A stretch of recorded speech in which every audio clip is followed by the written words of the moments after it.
good evening and welcome back. Censorship has become so rampant that they're slowly starting to realise that it doesn't work. So we have Nicola Sturgeon claims the Me Too movement has seen sexism and misogyny in politics manifest itself in different ways. Yep, not disappear, not rake men over the coals for doing nothing, not bring people to justice for having done things wrong, not actually being a force for good and stopping these things. No, it's just the misogyny is now in different ways. That there is no stopping it. Apparently, it's a winless battle that you cannot win at all. So why even try, seeing as you're going to lose? You simply can't take on the patriarchy. It's clearly too strong. It's definitely not you being paranoid and thinking that any criticism about you is down to sexism. No, it's definitely about the patriarchy, that ethereal being that you can never define or describe or actually pin down to any meaningful definition that it has any actual effect. But it's definitely that, and not you just not being able to take any self-responsibility at all, even though that is basically the crux of your movement, to say the government should do it instead of people taking self-responsibility and being accountable for their own actions. But that wouldn't be you now, would it? Because you're an elite. Although you're clearly for the workers. You're not the bourgeoisie. No. You are part of the proletariat. Because you definitely shouldn't be one of the first who are lynched and guillotined and killed for being one of the ruling classes. No, definitely not. No. That got awkward real quick. And describes Boris Johnson allegedly calling her that wee Jimmy cranky woman as abuse. Yep, you've got to be very, very refined in your criticism. You can't slip up even for a moment. You can't just try and say something in a more comical way to try and either have extra impact so that it makes sense to regular people who don't give a shit about politics, but they do want to dip their toe in every now and then. Saying those little catchphrases, little sound bites, is really useful. Definitely. It makes it more relatable, more understandable, and using a pop culture reference from the 70s, why not? But, of course, no, if you say anything even slightly bad, it's going to be abuse. Don't you know you can't disagree with a leftist? Oh no, because they're definitely correct. And if you disagree, you're just abusive. You can't see the bigger picture. And they're not going to address you on content. So, oh boy. Nicola Sturgeon said the Me Too movement has helped women reassess things. Good. Well done. Says movement may have led some men... Oh, is it going to be false accusations? Oh, to find other means of hurling abuse. No, of course not. Of course not. Men can't be falsely accused. They can only be evil in other ways. SNP leader has been fighting for an independent Scotland since the age of 16. So independent it should rejoin the European Union. Yeah. So it's not really pro-Scotland, it's just anti-England. Or anti-UK by the sound of things, seeing as you want to join the EU. It's not very independent as far as I'm concerned. But the SNP has been on quite the odd trajectory since its formation. It's supposed to be vying for the Conservative seats, and now it seems to have become far more socialist. Instead of the Scottish National Party, it just seems to be the Socialist National Party. You could almost say it's for the workers. I mean, you could almost say it's the National Socialist Workers' Party, but I think that's kind of got a bad rap from the 1930s. Ooh. Even though the policies are becoming quite similar. The leader of the Scottish National Party, 49, who has been fighting for an independent Scotland since the age of 16, praised the movement for making a lot of women reassess behaviours they may have once put up with. Yes, making women more disagreeable, which Dr. Jordan B. Peterson recommends if women want to have a raise, that they're normally too agreeable, they don't stand up for themselves enough, and they need to in order to get to where they want to go in life and in their career. So it's definitely worthwhile and important, so well done, and keep up the good work, I suppose. However, she mused that while new measures have been put in place within her party to protect its female members, not something you need to do.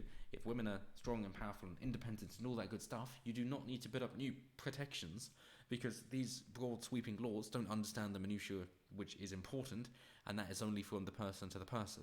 It's on the interpersonal basis, and you can't have big sweeping regulation about it, which is why interpretation is so important. And trying to have these blanket bans will never work, because people who actually mean the offence will find a little way around it because they're ready for the backlash, whereas people who don't mean it won't be ready for it, won't be able to defend themselves, and now suddenly apparently they're sexist and misogynistic and therefore fired, even though they're not. So you're not getting rid of the people you want to get rid of at all.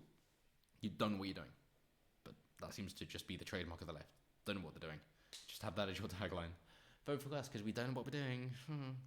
If they admitted that and said, We don't know what we're doing.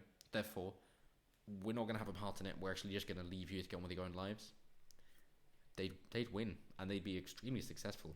And it would be so refreshing to see a political party actually do that. Say, hey, what platform are you running on? You guys know best, basically.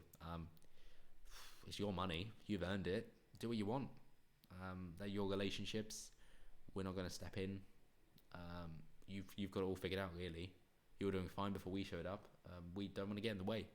So we don't know what we're doing, but you do. Keep doing what you're doing.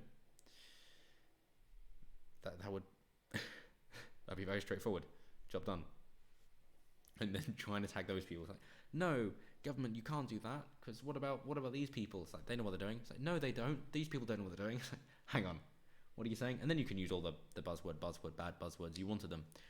Racist, sexist, homophobe, transphobe, Islamophobe, xenophobe, arachnophobe, equinophobe, because some of them are scared of horses as well, I'm sure.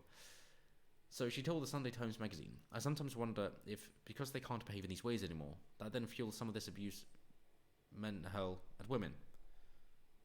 Right. Oh, yeah.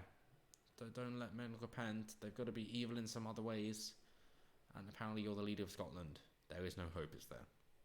So they think, I'm going to take it out on you in another way. I think some of the sexism and misogyny that was so rife in my younger days is not completely gone at all. It just manifests itself in different ways. Well, at some point, you might be thinking, well, actually, these women should be taking responsibility and saying, it's not sexism, it's just my own damn fault for being a cunt. In which case, jolly good, well done. And secondly, if these men are sexist, but it's all internal, and they don't express it at all, is it a problem? In short, no, it isn't. Doesn't matter what you think, it matters what you do. Ms. Sturgeon's comments came over a week after Boris Johnson allegedly referred to her as that bloody weak Jimmy cranky woman during a number 10 meeting to discuss this year's climate summit in Glasgow. During the meeting, former minister, suggested the Prime Minister offer the Scottish politician a formal role at the summit in a bid to stop the Scottish National Party from damaging the event. Yes, basically appease these terrorists, give them what they want or they will damage things. To which he allegedly replied, over my fucking dead body, I'm not being driven out of Scotland by that bloody wee Jimmy Cranker woman. Fair enough. After all, we all know that the only domestic terrorists we ever gave into were the suffragettes. And we ended up giving them what they wanted, which we now know is a bad mistake. I'm joking. Let's not go down that route. Voters should be for people who have property or are going to risk their life at war, not for people who are just going to be bribed. If you bribe a politician, that's illegal. But if the politician bribes you, that's democracy. So it just goes into mentioning who the Crankies were. Yeah, they're emblematic. You've probably seen them before as well. Or maybe not. So in response, Miss Sturgeon, who admitted it was a nickname she'd heard before, has claimed his alleged remark is meant as a term of abuse. Well, essentially, yeah. If you're going to disrupt us and try and damage our event, then yeah, we're going to return it in kind. Simple, but be a lot softer about it and just do words instead of violence. She went on to explain how early in her career she tried to fit in with how her fellow colleagues dressed, but due to the fact those around her were middle-aged men, she was always going to be called out for not being feminine enough. Well, it seems like you found a way to do it, so why don't you teach other people instead of fucking complaining? Speaking about the role of gender in her political career, she said it wasn't important. I'm joking. Just because it was in the 70s and Thatcher managed it just fine. No, she didn't say it wasn't an issue. She said the Me Too has shone a light on the inappropriate behaviour of male colleagues, not some, but just of male colleagues, which she and female colleagues previously put up with, from leering to being touched in slightly uncomfortable ways. Yeah, tell the dude to stop, get him to stop, and the other guys will at least stand and say, like, what the fuck's happening here? Hey, dude, stop it. And if he gets a reputation, he'll quickly be reprimanded. Simple as that, and more often than not, the families of the lady will stick up for her as well, and her brothers will deal with the guy. Simple as that, if you actually have a family unit. And if these things actually happened, you seem to be suggesting that all the guys are like, yeah, it's fine. Hey, just a bit of rape. Why not? That's what we do, isn't it? It's not a Christmas party if you haven't got a bit of raping. Yes. The politician recalled a particular incident early in her career which left her feeling uneasy because a man was staring at her tits the whole time. And she just thought, it's normal. But now it's not normal and it's terrible. And it was normal enough because she wouldn't say anything, but now we're going to judge the past by the present's principles, and In which case, should we judge her the same and say, okay, yeah, he was wrong to do that long ago, whatever. But you were also wrong to not stand up to him. How can we expect you to be a leader on the world stage if you're not going to tell a man to stop it if he's staring at your tits? We can't. So yeah, you're both in the wrong. If you want to be in a position of power, but you feel too uneasy to speak out about someone staring at your tits, then you're not going to be a strong enough leader, are you? Simple as that. Play at her own fucking game. She told BBC Radio 4, I did suggest, Miss Perry O'Neill about this, who publicly spoke about Mr. Johnson's anger at the SNP leader. I did suggest Nicola Sturgeon be given a job, which the Prime Minister heartily and saltily rebutted. A Number 10 spokesman denied the PM made the Jimmy Cranky comment. Yeah, who cares? It's a fair point.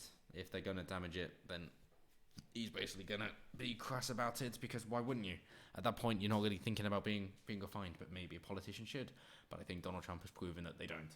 You've got to say something that is more relatable and understandable to people instead of trying to pretend you're in a different league, because we all know you're not. We all know we're all people.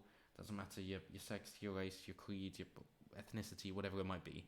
We're all people. So if you can just get your message across, we understand. Everybody's human, especially in this social media day and age, that you're going to say something which is going to be normal anyway. So why are you having the pretense? At least someone like Jacob Rees-Mogg can really pull it off, because at least he's sincere that he is that pompous throughout, and that is just his persona, his private persona as well as his public persona. That is his character through and through.